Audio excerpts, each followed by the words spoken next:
ঢাকার ধানমন্ডি ৩২ এবং সুধা সদনেই থেমে থাকেনি হামলা ভাঙচুর। খুলনা, চট্টগ্রাম, নোয়াখালী, সিলেট সহ বাংলাদেশের বিভিন্ন জায়গায় ক্ষমতাচ্যুত আওয়ামী লীগ নেতাদের বাড়ি ঘরে শেখ মুজিবুর রহমানের প্রতিকৃতিতে ভাঙচুর করা হয়েছে। এমনকি ঘন্টার পর ঘন্টা সময় ধরে ভাঙচুরের এসব ঘটনায় ব্যবহার করা হয় বুলডোজার, এক্সকাভেটর। পরিস্থিতি নিয়ন্ত্রণে আইন শৃঙ্খলা রক্ষাকারী বাহিনীর কোনো ভূমিকা রেখেছে এরকম কোনো উদাহরণও নেই। যদিও অন্তর্বর্তী সরকারের পক্ষ থেকে দাবি করা হয়েছে আইন শৃঙ্খলা রক্ষাকারী বাহিনীর তৎপরতার কারণে পরিস্থিতি এখনো পর্যন্ত নিয়ন্ত্রণে রয়েছে। কিন্তু ঘটনাগুলোর প্যাটার্ন বা চরিত্র দেখে বিশ্লেষকদের অনেকেই মনে করছেন এর পেছনে এক ধরনের প্রস্তুতি বা পরিকল্পনা ছিল। সেই প্রেক্ষাপটে সরকারের দিক থেকে সেভাবে শক্ত অবস্থান দৃশ্যমান ছিল না। ফলে সরকারের ভূমিকা নিয়ে সন্দেহ প্রকাশের এবং প্রশ্ন তোলার সুযোগ তৈরি হয়েছে। বুধবার সন্ধ্যায় ধানমন্ডি ৩২ নম্বর থেকে ভাঙচুরের ঘটনা শুরু হয়ে দেশের বিভিন্ন প্রান্তে তা ছড়িয়ে পড়ে। সারা রাত এবং পরদিনও যখন ঘটনা ঘটেই চলেছে, তখন বৃহস্পতিবার বিকেলে সরকারের পক্ষ থেকে লিখিত বক্তব্য দেওয়া হয়েছে।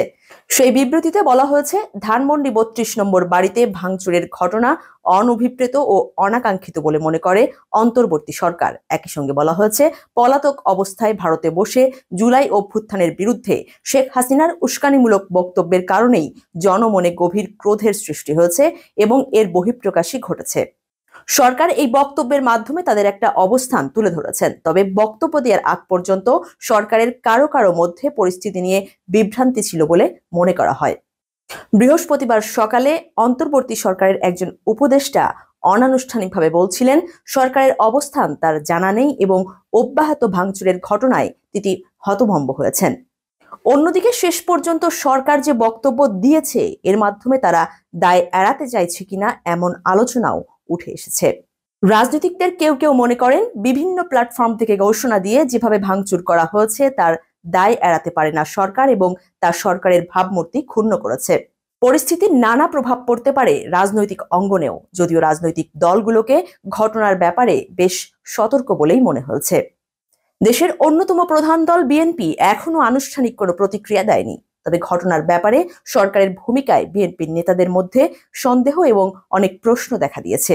দলটির নীতি নির্ধারণী ফোরাম, জাতীয় স্থায়ী কমিটির একাধিক সদস্য মনে করছেন, ভাঙচুরের ঘটনাগুলো যে রাত দিন ধরে চলছে এতে তারা হতভম্ব হয়েছেন, বিস্মিত হয়েছেন।